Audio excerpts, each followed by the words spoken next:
വേഗം എൻ്റെ കർത്താവായ യേശുക്രിസ്തു നാമത്തിൽ എല്ലാ വിശുദ്ധന്മാർക്കും സ്നേഹവന്ദനം. കർത്താവ് നമുക്ക് ഒരു ദിവസം കൂടി ദാനമായി തന്നു.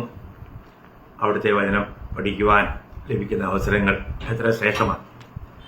വീണ്ടും ജനിച്ച ഒരു വ്യക്തിയോടുള്ള ബന്ധത്തിൽ വളരെ അനിവാര്യമായൊരു കാര്യമാണ് വചനത്തിന് വേണ്ടിയുള്ള വിശപ്പും ദാഹവും. വചനത്തിന് വേണ്ടി ഒരു വ്യക്തിക്ക് വിശപ്പും ദാഹവും ഇല്ലെങ്കിൽ ആ വ്യക്തി വീണ്ടും ജനിച്ചില്ല എന്നുള്ളത് തന്നെയാണ് യാഥാർത്ഥ്യം. അത് വളരെ സത്യമായ കാര്യമാണ്. അങ്ങനെ വീണ്ടും ജനിച്ച ഒരു വ്യക്തി ദൈവവചനത്തിലൂടെ മാത്രമേ വളരുന്നുള്ളൂ. ആ വളർച്ച എത്ര അനിവാര്യമായ കാര്യമാണ്. അപ്പോൾ അതുകൊണ്ട് യഥാർത്ഥ വീണ്ടും ജനിച്ച ഒരു ഭക്തനെ സംബന്ധിച്ചിടത്തോളവും ഒരു ദൈവവചനെ സംബന്ധിച്ചിടത്തോളവും അവർക്ക് ദൈവവചനം കേൾക്കാനും അത് പഠിക്കാനുമുള്ള ഉത്സാഹം ധാരാളമായിട്ടുണ്ടാവും. എന്നെ കേൾക്കുന്ന നിങ്ങൾ ഇന്നത്തെ ദിവസം വചനം വായിച്ചോ? ദൈവവചനത്തിന് നിങ്ങളുടെ ജീവിതത്തിൽ ഒന്നാം സ്ഥാനമുണ്ട്. ദൈവത്തിന് ഒന്നാം സ്ഥാനം കൊടുക്കുന്നവർ ദൈവവചനത്തിന് ഒന്നാം സ്ഥാനം കൊടുത്തിരിക്കും. അത് വളരെ സത്യമായ കാര്യമാണ്. അപ്പം അതുകൊണ്ട് നമ്മൾ വഞ്ചിക്കപ്പെടരുത്. യഥാർത്ഥമായിട്ടും നമുക്ക് കർത്താവുമായിട്ടുള്ള ആ യഥാർത്ഥ ബന്ധമുണ്ടോ എന്നുള്ളത് നമ്മൾ പരിശോധിക്കണം. അപ്പോൾ വീണ്ടും ജനിച്ച ഒരു വ്യക്തിയോടുള്ള ബന്ധത്തിൽ ആ വ്യക്തി എന്തിനോ ഒന്നിനു വേണ്ടി കാത്തിരിക്കുക. എന്താണ് വീണ്ടും ജനിച്ച വ്യക്തിയുടെ കാത്തിരിപ്പ്? അത് മറ്റൊന്നുമില്ല, നമ്മുടെ കർത്താവിൻ്റെ വരവാണ്. കാരണം നമ്മുടെ കർത്താവ് വീണ്ടും വന്ന് നമ്മളെ ചേർത്ത് കൊള്ളാം എന്ന് കർത്താവ് നമുക്ക് വാഗ്ദത്തം നൽകിയിട്ടുണ്ട്. വീണ്ടും ജനിച്ച ഒരു വ്യക്തിക്ക് ദൈവികമായ വാഗ്ദത്തങ്ങളിലൊക്കെ ഉറച്ച വിശ്വാസം ഉണ്ടാവും. അതുകൊണ്ട് തന്നെ ആ നിലയിലുള്ളൊരു ജീവിതം അനിവാര്യമാണ്. അപ്പോൾ ഒന്നാമത്തെ കാര്യം, നമ്മൾ ഒരു കാത്തിരിപ്പിലാണ്. എന്താണ് കാത്തിരിക്കുന്നത്? കർത്താവ് നമ്മളെ ചേർക്കാൻ വരും. നിങ്ങൾക്ക് എല്ലാവർക്കും സുപരിചിതമായൊരു ഭാഗമാണല്ലോ. കർത്താവ് പോകുന്നതിന് മുൻപ് ഈ കാര്യങ്ങൾ, ഞാൻ ഈ ലോകം വിട്ട് പിതാവിൻ്റെ സന്നിധിക്ക് പോകും എന്നുള്ളത് പറയുമ്പോൾ ശിഷ്യന്മാരുടെ ഹൃദയം വ്യാകുലമായി. അതുകൊണ്ട് കർത്താവ് പറയാണ്, നിങ്ങളുടെ ഹൃദയം കലങ്ങണ്ട. കാരണം കർത്താവ് എന്തിനു വേണ്ടി പോകുന്നു? നമുക്ക് വേണ്ടിയാ പോകുന്നേ. കർത്താവ് ഈ ലോകത്തിൽ വന്നതും നമുക്ക് വേണ്ടിയാ, ഈ ലോകത്ത് നിന്ന് പോയതും നമുക്ക് വേണ്ടിയാ. എന്താണ് അവിടെ പറയുന്നത്? ഞാൻ അതിൻ്റെ യോഹന്നാന്റെ സുവിശേഷം 14-ാം അധ്യായം അതിൻ്റെ 3-ാം വാക്യം മാത്രം ഞാൻ വായിക്കാം. എല്ലാം ഒരുപാട് വിശദമായി വായിക്കണ്ടല്ലോ. ഞാൻ പോയി നിങ്ങൾക്ക് സ്ഥലമൊരുക്കിയാൽ ഞാൻ ഇരിക്കുന്ന ഇടത്ത് നിങ്ങളും ഇരിക്കേണ്ടതിന് പിന്നെയും വന്ന് നിങ്ങളെ എൻ്റെ അടുക്കൽ ചേർത്തുകൊള്ളും. എത്ര അനുഗ്രഹിക്കേണ്ട കാര്യമല്ലേ? ഇത് കർത്താവിൻ്റെ വാഗ്ദത്തമാണ്. നമ്മളെ കർത്താവ് ചേർത്തുകൊള്ളാം എന്ന് കർത്താവ് വാഗ്ദത്തം തന്നിരിക്കുക. നമ്മുടെ കർത്താവിന് പോഷ്ക്ക് പറയാൻ കഴിയില്ല. അങ്ങനെയാണെങ്കിൽ വീണ്ടും ജനിച്ച എല്ലാ ദൈവമക്കൾക്കും കർത്താവിൻ്റെ വരവിനെക്കുറിച്ച് ഒരു വലിയ പ്രത്യാശയുണ്ട്. അതിനുവേണ്ടി കാത്തിരിക്കുന്ന ഒരു അനുഭവമുണ്ട്. അപ്പോൾ ഒന്നാമത്തെ കാര്യം, നമ്മൾ കാത്തിരിക്കുന്നത് ഈ കർത്താവിൻ്റെ വരവിന് വേണ്ടിയാണ്. കർത്താവ് വരും. നമ്മൾ തീത്തോസിന്റെ ലേഖനത്തിലേക്ക് വരുമ്പോൾ, തീത്തോസിന്റെ ലേഖനം 2-ാം അധ്യായം, അവിടെ നമ്മൾ വായിക്കുന്നത് ഈ പ്രകാരമാണ്. തീത്തോസ് 2-ാം അധ്യായം അതിൻ്റെ 12-13 വാക്യം. നാം ഭാഗ്യകരമായ പ്രത്യാശയ്ക്കായിട്ടും മഹാദൈവവും നമ്മുടെ രക്ഷിതാവുമായ യേശുക്രിസ്തുവിന്റെ തേജസ്സിന്റെ പ്രത്യക്ഷത്തിനായിട്ടും കാത്തുകൊണ്ട് ഭക്തികേടും പ്രപഞ്ചമോഹങ്ങളും വർജിച്ചിട്ട് ഈ ലോകത്തിൽ സുബോധത്തോടും നീതിയോടും ദൈവഭക്തിയോടും കൂടെ ജീവിച്ചു പോരേണ്ടതിന്. നോക്കുക, ഇവിടെ വളരെ വ്യക്തമായി പറയുകയാണ്, വീണ്ടും ജനിച്ച ഒരു വ്യക്തിക്ക് ലഭിച്ചിരിക്കുന്നത് ഭാഗ്യകരമായ പ്രത്യാശയാണ്. നമ്മൾ കഴിഞ്ഞ ദിവസം പ്രത്യാശയുടെ പ്രത്യേകതകളെക്കുറിച്ച് പഠിക്കുകയുണ്ടായി. ഞാൻ ഇപ്പോൾ അങ്ങോട്ട് പോകുന്നില്ല. എങ്കിലും എന്താണ് നമ്മുടെ ഈ ഭാഗ്യകരമായ പ്രത്യാശ? എന്താണ്? മഹാദൈവവും നമ്മുടെ രക്ഷിതാവുമായ യേശുക്രിസ്തുവിന്റെ തേജസ്സിന്റെ പ്രത്യക്ഷ. അവിടുന്ന് തേജസ്സിൽ വെളിപ്പെടാൻ പോകുകയാണ്. നമ്മളെ ചേർക്കാൻ വരും. ആ പ്രത്യക്ഷത്തിനായിട്ട് നമ്മൾ കാത്തുകൊണ്ടിരിക്കുക. അങ്ങനെ കാക്കുന്ന ഒരു വ്യക്തിക്ക് ചില കാര്യങ്ങളിലൊക്കെ വർജനം ആവശ്യമുണ്ടെന്നാണ് പറയുന്നത്. കാത്തുകൊണ്ട് ഭക്തികേടും പ്രപഞ്ചമോഹങ്ങളും വർജിച്ചിട്ട്. അപ്പോൾ നമ്മൾ കേടായി കഴിഞ്ഞാൽ പിന്നെ ഒന്നിനും കൊള്ളിയല്ല.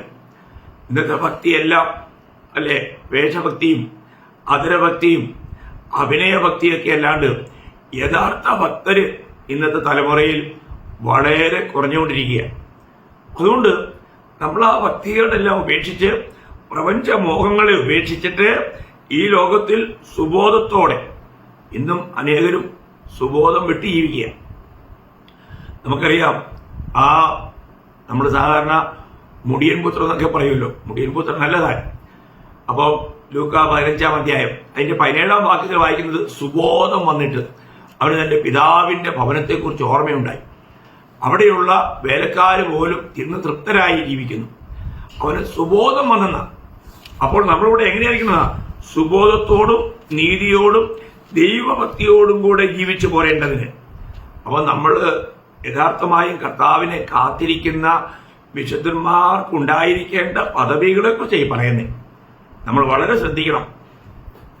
ഇന്ന് യഥാർത്ഥമായും നമ്മൾ സുബോധത്തോടു കൂടി ആ പിതാവിന്റെ ഭവനത്തെക്കുറിച്ചുള്ള ചിന്തയിൽ ആ കർത്താവിന് വേണ്ടിയിട്ട് യഥാർത്ഥമായിട്ടുള്ള ഒരു ഭക്തിയുള്ള ജീവിതം, ഈ ലോകം മോഹങ്ങളെയൊക്കെ വിട്ടൊഴിഞ്ഞുള്ള ഒരു ജീവിതം ആണോ നമ്മൾ നയിക്കുന്നത് എന്ന് നമ്മൾ മനസ്സിലാക്കണ്ടേ, നമ്മൾ ചിന്തിക്കണം.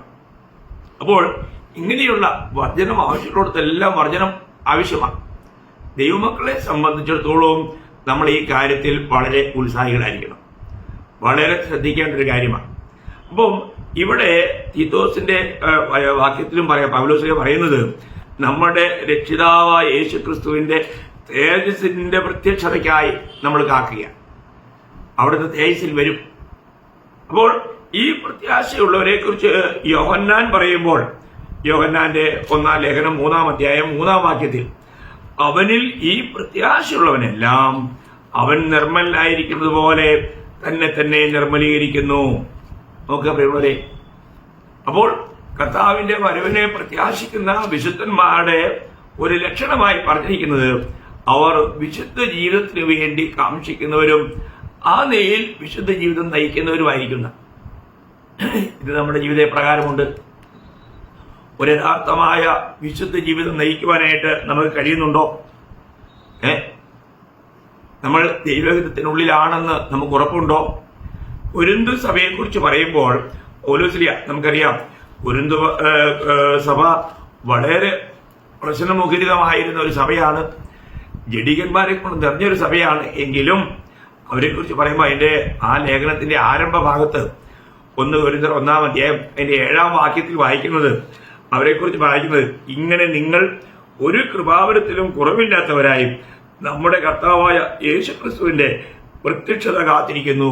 കണ്ടോ, അവര് കൃപാവരങ്ങളൊക്കെ ജനിപ്പിച്ചുകൊണ്ട് കർത്താവിന്റെ വരവിന് വേണ്ടി അവർ കാത്തിരിക്കുകയാണെന്ന്. യഥാർത്ഥ വിശുദ്ധന്മാർക്ക് ഈ കാത്തിരിപ്പുണ്ടാവും.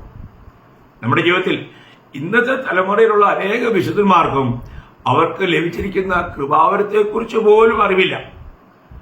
രക്ഷിക്കപ്പെട്ട എല്ലാവരിലും ദൈവത്തിന്റെ ആത്മാവുണ്ട്. ഈ ആത്മാവ് എന്ത് ചെയ്യുന്നു? ഓരോരുത്തരെയും കൃപാവരങ്ങൾ കൊടുത്ത് തന്റെ മഹത്വത്തിന് ഉപയോഗിക്കും. അത് അതിന്റെ 1 കൊരിന്ത്യർ 12:11 പറയുന്നുണ്ട്. എന്നാൽ ഇതെല്ലാം പ്രവർത്തിക്കുന്നത് താൻ ഇച്ഛിക്കും പോലെ അവനവൻ അതത് വരം പകർന്നു കൊടുക്കുന്ന ഒരേ ആത്മാവ് തന്നെ.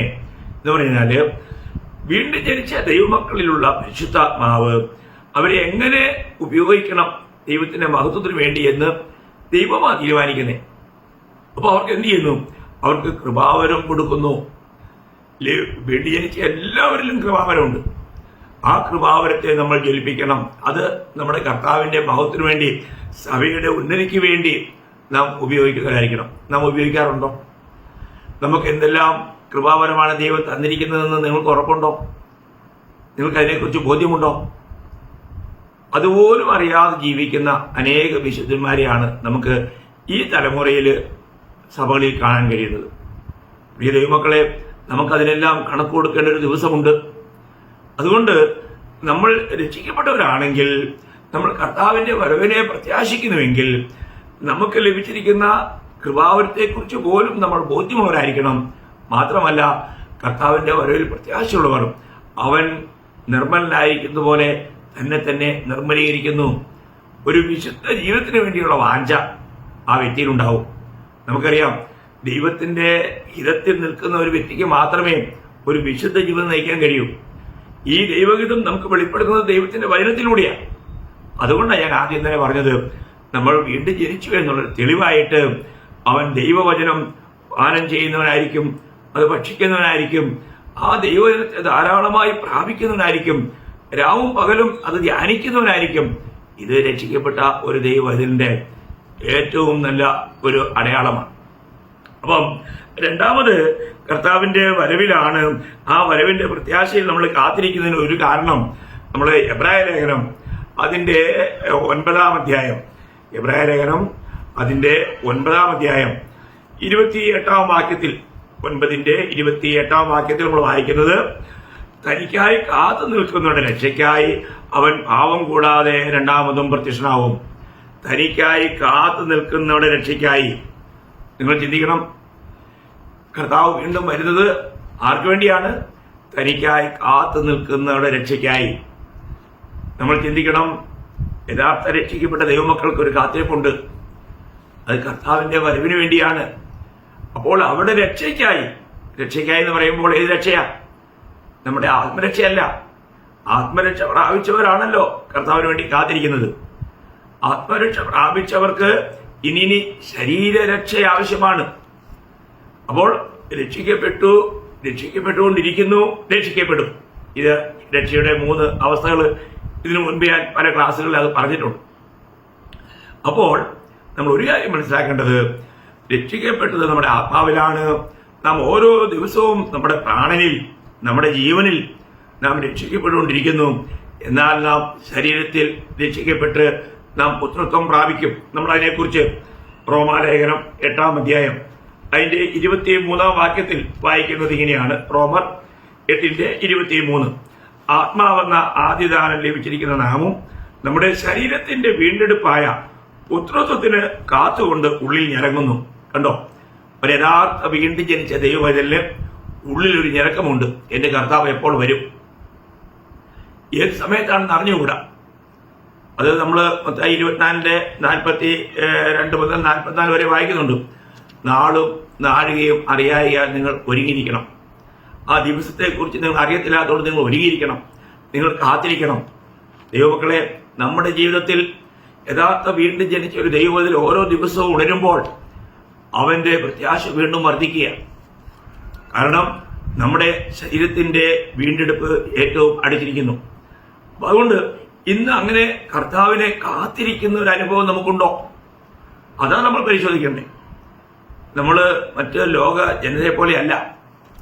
നമുക്കറിയാം, നമ്മുടെ കർത്താവ് പറഞ്ഞിരിക്കുന്നത് പോലെ ഇന്ന് ലോക സംഭവങ്ങളെല്ലാം നമ്മുടെ കർത്താവ് വരവ് ഏറ്റവും അടുത്തിരിക്കുന്നു. ഇവിടെ ഒരു ഈറ്റുനോവ് നമ്മൾ കാണുന്നു.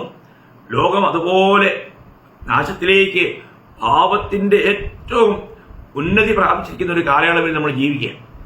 അതുകൊണ്ട് ഇനിയും കർത്താവ് വരുവാൻ താമസിക്കുകയില്ല. അതുകൊണ്ട് ഈ കർത്താവിന് വേണ്ടി ഒരുങ്ങി കാത്തിരിക്കേണ്ടത് നമ്മുടെ കർത്തവ്യമാണ്. പിന്നെയും നമ്മൾ കാത്തിരിക്കുന്നതിനെ കുറിച്ച് പറയുമ്പോൾ മൂന്നാമതൊരു കാര്യം കൂടെ ഞാൻ പറയട്ടെ.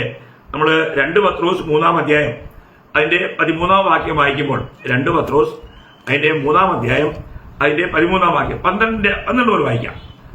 നിങ്ങൾ എത്ര വിശുദ്ധ ജീവനവും ഭക്തിയുള്ളവരായിരിക്കണം, എന്നാൽ നാം അവന്റെ വാഗ്ദത്ത പ്രകാരം നീതി വസിക്കുന്ന പുതിയ ആകാശത്തിനും പുതിയ ഭൂമിക്കുമായിട്ട് കാത്തിരിക്കുന്നു. ഇവിടെ പത്രോസ് പറയുന്നത് നാം പുതിയ ഭൂമിക്കും പുതിയ ആകാശത്തിനുമായി കാത്തിരിക്കുന്നു. അപ്പോൾ ഇന്ന് നമ്മൾ ഈ കാണുന്ന ഈ ഭൂമി, ഈ ആകാശം, ഇവയെല്ലാം മാറിപ്പോകും. ഒരു പുതിയ ആകാശവും പുതിയ ഭൂമിയും ഉണ്ടാവും. നമ്മൾ ചിന്തിക്കണം, അതെപ്പോഴാണ് സംഭവിക്കുന്നത്? ഇന്ന് കർത്താവ് വന്നാൽ 1007 വർഷങ്ങൾക്ക് ശേഷം അത് സംഭവിക്കും. ഇന്ന് കർത്താവ് വന്നാൽ എന്ന് പറഞ്ഞാൽ കർത്താവ് നമ്മളെ എടുത്തുകൊണ്ടാൽ 1007 വർഷങ്ങൾക്ക് ശേഷം ഈ കാണുന്ന ആകാശവും ഭൂമിയും ഒഴിഞ്ഞു പോകും. അതിനെക്കുറിച്ച് തന്നെ പത്രോസ് തന്നെ പറയുന്നുണ്ട്. ഇപ്പോഴത്തെ അതിന്റെ 3-ന്റെ 7-ാം വാക്യം, ഇപ്പോഴത്തെ ആകാശവും ഭൂമിയും അതേ വചനത്താൽ തീക്കായി സൂക്ഷിച്ചും ന്യായവിധിയും ഭക്തികെട്ട മനുഷ്യരുടെ നാശവും സംഭവിക്കാനുള്ള ദിവസത്തേക്ക് കാത്തുമിരിക്കുന്നു എന്ന് അവർ മനസ്സോടെ മറന്നു കളയുന്നു. എന്ന് പറഞ്ഞാല് ഇന്ന് കാണുന്ന എല്ലാം കത്തി അഴിയുമെന്ന നോക്കുക. അത് സയൻസ് പോലും സമ്മതിക്കുന്ന കാര്യമാണ്. ഇവയെല്ലാം മാറ്റപ്പെടും പ്രിയമുള്ളവരെ. ഞാൻ ഈ 1007 വർഷം എന്ന് പറയാൻ കാരണം എന്തുവാ? മനസ്സിലായി കാണും നിങ്ങൾക്ക്. കാരണം ഇന്ന് കർത്താവ് വന്ന് നമ്മളെ ചേർത്ത് കഴിഞ്ഞാൽ 7 വർഷം ഈ ലോകത്തിൽ മഹോദ്രവകാലമായിരിക്കും. ഈ മഹോദ്രവകാലത്തിന്റെ അവസാനത്തിലാണ് വിശുദ്ധന്മാരുമായിട്ട് കർത്താവ് ഈ ഭൂമിയെ ഭരിക്കുവാനായിട്ട് ഒലിവുമലയിൽ വന്ന് ഇറങ്ങുന്നത്. അന്ന് ഒലിവുമല രണ്ടായി പിളരും, അവിടെ ഒരു വലിയ സമതലമുണ്ടാവും. അവിടെ നിന്നാണ് കർത്താവ് വന്ന് ഈ ലോകത്തെ തന്റെ വിശുദ്ധന്മാരോട് ചേർന്ന് 1000 വർഷം ഭരിക്കും, യെരുശലേം കേന്ദ്രമാക്കി. അപ്പോൾ തന്നോടുകൂടി ജയാളികളായിരിക്കുന്നവർ അന്ന് ഈ ലോകത്ത് ഓരോ ഭാഗങ്ങളിലായിട്ട് ദൈവത്താൽ നിയുക്തരായി ഭരിക്കും. 12 അപ്പോസ്തലന്മാർ യെരുശലേമിലെ 12 ഗോത്രങ്ങളുടെ മേൽ ആധിപത്യം നടത്തും. ഇതൊക്കെ വ്യക്തമായും തിരുവചനത്തിൽ പറയുന്ന കാര്യങ്ങളാണ്. അപ്പോൾ ഈ 7ഉം 1000 1007 വർഷങ്ങളുടെ അവസാനം ഗോഗുമാഗോഗ് യുദ്ധത്തോടുകൂടെ ഈ ലോകത്തിന്റെ എല്ലാ കാര്യങ്ങളും ഗതിവേദികളെല്ലാം മാറും. ഈ ആകാശം മാറിപ്പോവും, ഈ ഭൂമി കത്തിയഴിയും, പുതിയ ആകാശവും പുതിയ ഭൂമിയും ഉണ്ടാവും. അപ്പോൾ അങ്ങനെയൊരു വാഗ്ദത്വം ദൈവം ഭാവിയിലേക്ക് നമുക്കായിട്ട് തന്നിട്ടുണ്ട്. ഇതെത്ര ഒരു അനുഗ്രഹീതമായ കാര്യമാണ് എന്ന് നമ്മൾ വിചാരിക്കണം. അതുകൊണ്ട് ഈ ലോകത്തിൽ ജീവിക്കുമ്പോൾ നമ്മൾ മാറിപ്പോകുന്ന ഈ ലോകത്തിൽ, അല്ലെങ്കിൽ നശിച്ചു പോകുന്ന ഈ ലോകത്തിലേക്ക് നമ്മുടെ ദൃഷ്ടി പതിച്ച് നമ്മൾ നഷ്ടപ്പെടാൻ ഇടയാകരുത്. വിശ്വാസികളുടെ പിതാവെന്ന് വിളിക്കപ്പെടുന്ന അബ്രഹാം വാഗ്ദത്ത ദേശത്ത് കനാലിൽ പാർക്കുമ്പോൾ തന്റെ മനസ്സ് കനാലിൽ ഉടക്കിയില്ല. കനാനല്ലായിരുന്നു തന്റെ ലക്ഷ്യം. അവിടെ നമ്മൾ എബ്രായ ലേഖനം 11-ാം അധ്യായം അതിന്റെ 9-10 വാക്യങ്ങൾ വായിക്കുമ്പോഴത്തേക്കും വാഗ്ദത്തത്തിന് കൂട്ടവകാശികളായ ഇസഹാക്കിനോടും യാക്കോബിനോടും കൂടാരങ്ങളിൽ പാർത്തുകൊണ്ട് ദൈവം ശില്പിയായി നിർമ്മിച്ചതും അടിസ്ഥാനമുള്ളതുമായ നഗരത്തിനായി കാത്തിരുന്നു. നോക്കുക, അപ്പോ താൻ തന്റെ മക്കളോടും കൊച്ചുമക്കളോട് കൂടി വാഗ്ദത്തം ചെയ്ത ആ ഒരു നഗരം നോക്കണം. ഈ ലോകത്തിൽ കാണുന്ന ഏതൊന്നും നഗരമല്ല. അതിന്റെ 16-ാം വാക്യത്തിൽ വായിക്കുന്നത്, അവരോ അധികം നല്ലതിനെ സ്വർഗീയമായത് തന്നെ കാണിച്ചിരുന്നു. ആകയാൽ ദൈവം അവരുടെ ദൈവമെന്ന് വിളിക്കപ്പെടുവാൻ ലജ്ജിക്കുന്നില്ല. നോക്കുക, അപ്പോൾ ഇവിടെ നമുക്ക് സ്ഥായിയായ ഒരു നഗരമില്ല പ്രിയമുള്ളവർ. അതേ എബ്രായർ 13-14 വായിക്കുന്നത്, ഇവിടെ നമുക്ക് നിലനിൽക്കുന്ന നഗരമില്ലല്ലോ, വരുവാനുള്ളത് അത്രേ നാം അന്വേഷിക്കുന്നത്. അപ്പോൾ ഇവിടെ നമുക്ക് നിലനിൽക്കുന്ന ഒരു നഗരമില്ല. എന്നാൽ ഇതിനെയെല്ലാം മാറ്റിയിട്ട് ദൈവം ഇളകാത്ത, ഒരിക്കലും മാറാത്ത ഒന്നിനെ സ്ഥാപിക്കാൻ പോവുകയാണ്. അത് എബ്രായർ 12-28 വായിക്കുമ്പോൾ, ആകയാൽ ഇളകാത്ത രാജ്യം പ്രാപിക്കുന്നുണ്ട് നാം നന്ദിയുള്ളവരായി ദൈവത്തിന് പ്രസാദം വരുമാറ് ഭക്തിയോടും ഭയത്തോടും കൂടെ സേവ ചെയ്യുക. നോക്കുക, വീണ്ടും ജനിച്ച ദൈവമക്കൾ ഈ ലോക ജീവിത യാത്രയിൽ കർത്താവിനെ എങ്ങനെ സേവിക്കണം എന്നുള്ളത് വളരെ വ്യക്തമായിട്ടും തിരുവചനം പഠിപ്പിക്കുക. ഭയത്തോടും വിറയലോടും കൂടെ. ഇവളൊരു ഒരിക്കലും മാറ്റം വരാത്ത ഒന്ന് നമ്മൾ പ്രാപിക്കാൻ പോവുകയാണ്. നമ്മുടെ കർത്താവിന്റെ വരവാണ് അതിന്റെ ആരംഭം. അതിനോട് ചേർന്ന് ബാക്കിയുള്ള ഈ കാര്യങ്ങളെല്ലാം സംഭവിക്കും. അപ്പോൾ ഈ പുതിയ ആകാശം, പുതിയ ഭൂമി, ആ പുതിയ ഭൂമിയിലേക്കാണ് പുതിയ യെരുശലേം കടന്നു വരുന്നത്. നിങ്ങൾക്കറിയാമോ, നിത്യത നമുക്ക് വേണ്ടി ദൈവം ഒരുക്കുന്ന ആ ഭവനം, ആ ഭവനത്തിന്റെ മനോഹാരിത ആർക്ക് വർണ്ണിക്കാൻ കഴിയും? നമ്മൾ വെളിപ്പാട് പുസ്തകം 21-ഉം 22-ഉം അധ്യായം പുതിയ യെരുശലേമിന്റെ ശക്തമായൊരു വർണ്ണനയാണ്. അപ്പോൾ അതിനെക്കുറിച്ച് അതിന്റെ ആരംഭം 3 വാക്യങ്ങൾ മാത്രം 21-ാം അധ്യായത്തിൽ നിന്ന് വായിക്കാം. ഞാൻ പുതിയ ആകാശവും പുതിയ ഭൂമിയും കണ്ടു. 1-ാമത്തെ ആകാശവും 1-ാമത്തെ ഭൂമിയും ഒഴിഞ്ഞുപോയി, സമുദ്രവും ഇനിയില്ല. പുതിയ യെരുശലേം എന്ന വിശുദ്ധ നഗരം ഭർത്താവിനായി അലങ്കരിച്ചിട്ടുള്ള മണവാട്ടിയെ പോലെ ഒരുക്കി സ്വർഗത്തിൽ നിന്നും ദൈവസന്നിധിയിൽ നിന്നും തന്നെ ഇറങ്ങുന്നത് ഞാൻ കണ്ടു. സിംഹാസനത്തിൽ നിന്നും ഒരു മഹാശബ്ദം പറയുന്നതായി ഞാൻ കേട്ടത്, ഇതാ മനുഷ്യരോടുകൂടെ ദൈവത്തിന്റെ കൂടാരം, അവൻ അവരോടുകൂടെ വസിക്കും, അവർ അവന്റെ ജനമായിരിക്കും, ദൈവം താൻ അവരുടെ ദൈവമായി അവരോടുകൂടെ ഇരിക്കും. കണ്ടോ? അപ്പോൾ ദൈവത്തിന്റെ നിത്യപദ്ധതി എന്നുള്ളത് തന്റെ വീണ്ടെടുക്കപ്പെട്ട തന്റെ വിശുദ്ധന്മാരോട് കൂടി ഈ പുതിയ യെരുശലേമിൽ കഴിയുക എന്നുള്ളതാണ്. പുതിയ യെരുശലേമിന്റെ വർണ്ണനയൊക്കെ ഇവിടെ കൊടുത്തിരിക്കുന്നത് നമ്മളൊന്ന് വായിക്കേണ്ടത് തന്നെയാണ്. ഇവിടെ നമുക്ക് മനസ്സിലാകത്തക്ക രീതിയിലും ഭാഷയിൽ എഴുതിയിരിക്കുന്നുവെങ്കിലും ഇതിനേക്കാളെല്ലാം അനേക മടങ്ങ് ശ്രേഷ്ഠമായ ഒരു അനുഭവമാണ് എന്നുള്ളത് നമ്മൾ മനസ്സിലാക്കണം. ഇത് സ്വർഗീയമായിരിക്കുന്ന കാര്യങ്ങൾ ആത്മാവിൽ മാത്രം പ്രകാശിപ്പിച്ച് കിട്ടിയെങ്കിൽ മാത്രമേ അത് നമുക്ക് ഗ്രഹിക്കാൻ കഴിയൂ.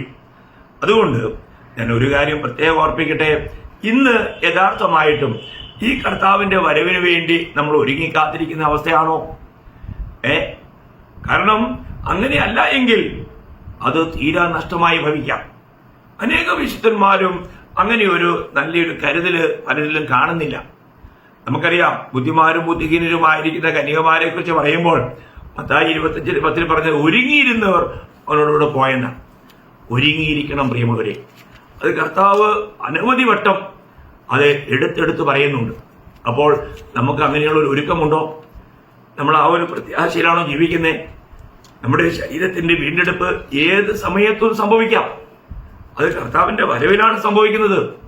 നമുക്ക് ലഭിച്ചിരിക്കുന്ന രക്ഷയുടെ പൂർത്തീകരണം അത് കർത്താവിന്റെ വരവിൽ സംഭവിക്കുന്ന കാര്യമാണ്. അന്ന് നമുക്ക് ആ പുത്രത്വം ലഭിക്കുക, നമ്മൾ തേജസ്കരിക്കപ്പെട്ടവരായി മാറുകയാണ്, നാം കർത്താവിനെ അവനായിരിക്കുന്ന പോലെ കാണാൻ പോകുകയാണ്. പിന്നെ നിത്യതയോട് കർത്താവിനോട് കൂടി ആയിരിക്കും. എത്ര വിലപ്പെട്ട കാര്യമാണ് ദൈവമക്കളെ. നമ്മൾ ചിന്തിക്കണം, ഈ പ്രത്യാശ നമ്മളെ ഇന്ന് ഭരിക്കുന്നുണ്ടോ? ഈ പ്രത്യാശയിൽ നമുക്കിന്ന് ജീവിക്കാൻ കഴിയുന്നുണ്ടോ? ഓരോ ദിവസവും നമുക്ക് നമ്മളെ തന്നെ കർത്താവിന്റെ വരവിന് വേണ്ടി ഒരുക്കി കാത്തിരിക്കുന്ന ഒരു അനുഭവം നമുക്കുണ്ടോ? അതാണ് നമ്മൾ ചിന്തിക്കേണ്ടത്.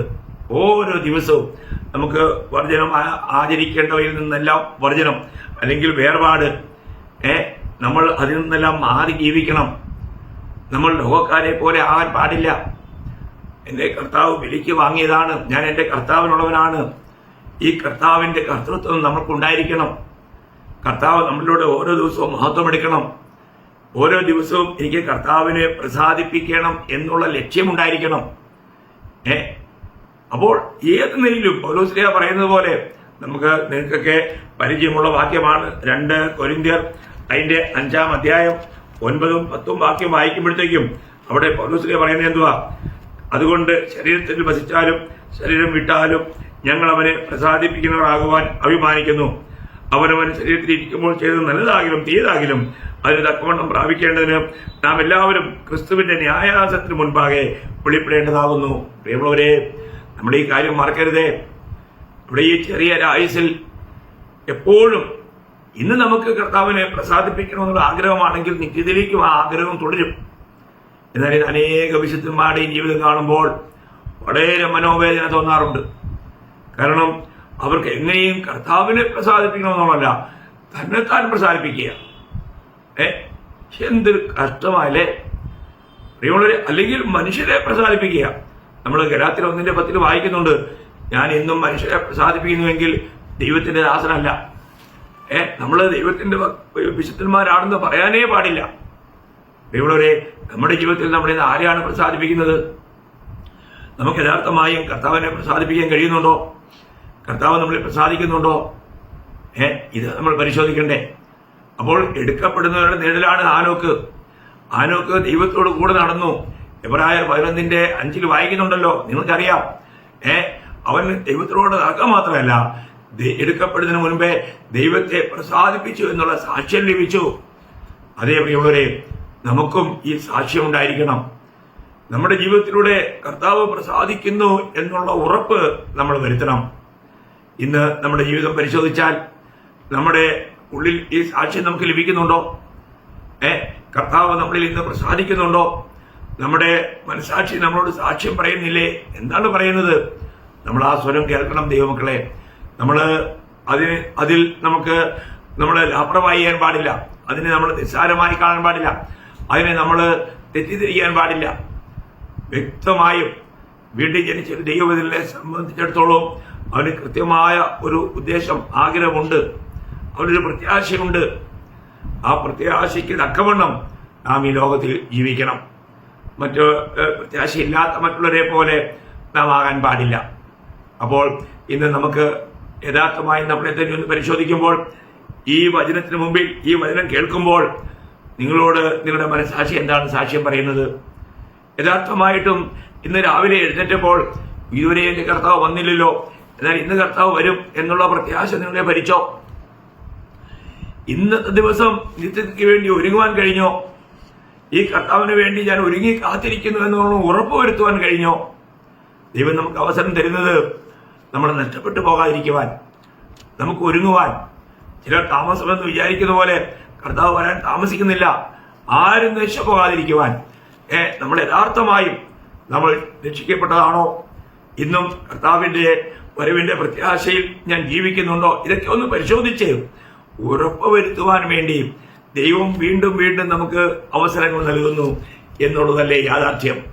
അതുകൊണ്ട് എന്നെ കേൾക്കുന്ന എല്ലാ വിശുദ്ധന്മാരോടും ഞാൻ താഴ്മയോടെ അപേക്ഷിക്കുകയാണ്, നിങ്ങളൊരു കാര്യം ഉറപ്പുവരുത്തണം. ഒന്ന്, നിങ്ങൾ രക്ഷിക്കപ്പെട്ടവരാണോ? അല്ല, രക്ഷിക്കപ്പെട്ടില്ല എങ്കിൽ പ്രിയമുള്ളവരെ, നിങ്ങൾ രക്ഷിക്കപ്പെടണം. ക്രിസ്തുവിന്റെ ആത്മാവുള്ളവരായി മാറണം. അല്ലാത്തവരെ കർത്താവ് വരവിൽ എടുക്കപ്പെടുകയില്ല. അപ്പോൾ ക്രിസ്തുവിന്റെ ആത്മാവിൽ വീണ്ടും ജനിച്ച് ഒരു വിശുദ്ധ ജീവിതം നയിക്കണം. കർത്താവിനെ കാണുവാനുള്ള ആഗ്രഹത്തോടെ ദൈവം തന്ന പ്രത്യാശ നമ്മളെ ഭരിക്കണം. കാരണം രക്ഷിക്കപ്പെട്ട എല്ലാവർക്കും ദൈവം ജീവനുള്ള പ്രത്യാശ കൊടുത്തിട്ടുണ്ട്. അപ്പോൾ ഈ പ്രത്യാശ നമ്മളെ ഭരിച്ച് നമ്മൾ നടക്കണം. അങ്ങനെ നമ്മൾ ജീവിക്കുന്നില്ല എങ്കിൽ നമ്മൾ വഞ്ചിക്കപ്പെടാം. ഇന്ന് അനേകരെ പിശാച് വഞ്ചിച്ചുകൊണ്ടിരിക്കുക. രക്ഷിക്കപ്പെട്ടില്ലെങ്കിലും നീ രക്ഷിക്കപ്പെട്ടതാ, നീ കർത്താവ് വരും പോകുന്നൊക്കെ ഉള്ള ഒരു വഞ്ചനയിൽ, ഒരു ശോധനയില്ലാതെ ജീവിക്കുന്ന അനേകരുണ്ട്. എന്നെ കേൾക്കുന്ന പ്രിയമുള്ളവരെ, നിങ്ങളുടെ അവസ്ഥ എന്താണ്? നിങ്ങൾക്കിത് കേൾക്കുമ്പോൾ യഥാർത്ഥത്തിൽ നിങ്ങളുടെ ധൈര്യം വർദ്ധിക്കുകയാണോ? അതോ നിങ്ങൾ ഏതെങ്കിലും ഭീതി, ഭയം ഭരിക്കുകയാണോ? നമ്മൾ ചിന്തിക്കണം. ജീവിതം ഒന്നേ ഉള്ളൂ. അത് കർത്താവിനോടുകൂടെ കർത്താവിനായി ജീവിക്കുന്നതായിരിക്കണം. കർത്താവിന്റെ മഹത്വമായിരിക്കണം നമ്മുടെ ലക്ഷ്യം. അങ്ങനെ ആ ലക്ഷ്യത്തിൽ നമ്മൾ ജീവിച്ചില്ല എങ്കിൽ വലിയ വലിയ തീരാ നഷ്ടത്തിലേക്ക് കടന്നു പോകും. അതുകൊണ്ട് ഇതിനെ ഒരു നിസ്സാരമായി കാണരുത്. നിശ്ചയമായും നമ്മൾ ചിന്തിക്കുക, ഇത് യഥാർത്ഥമായ ഒരു പ്രത്യാശയുള്ള ജീവിതം ഞാൻ നയിക്കുന്നുണ്ടോ? കർത്താവ് വാക്ക് തന്നതുപോലെ കർത്താവ് വീണ്ടും വരും, ആ വരവിനെ ചേർത്തുകൊള്ളും എന്നുള്ള ഉറപ്പ് ഞാൻ പ്രാപിച്ചിട്ടുണ്ടോ? കർത്താവിൽ നിന്നുള്ള വിളിയും തെരഞ്ഞെടുപ്പും ഞാൻ പ്രാപിച്ചവനാണോ? അതിന് തക്കവണ്ണമാണോ, വിളിക്ക് യോഗ്യമാണോ ഞാൻ ജീവിക്കുന്നത് എന്ന് നമ്മൾ പരിശോധിക്കണം. അങ്ങനെ പരിശോധിച്ച് ഉറപ്പ് വരുത്തി ഈ കർത്താവിന്റെ വരവിന് വേണ്ടി കാത്തിരിക്കുവാൻ, അങ്ങനെ കർത്താവിന്റെ വരവിൽ ചേർക്കപ്പെടുവാൻ കർത്താവ് ഈ വചന കേൾക്കുന്ന എല്ലാവർക്കും സാധ്യമാക്കട്ടെ എന്നുള്ള പ്രാർത്ഥനയോടും ആ ഒരു ആഗ്രഹത്തോടും കൂടി ഇപ്പോൾ ഇവിടെ ഈ സന്ദേശം അവസാനിപ്പിക്കുന്നു. ദൈവമായ കർത്താവ് നിങ്ങളെല്ലാം ധാരാളം അനുഗ്രഹിക്കട്ടെ. കർത്താവിന്റെ നാമം മാത്രം മഹത്വപ്പെടുമാറാകട്ടെ.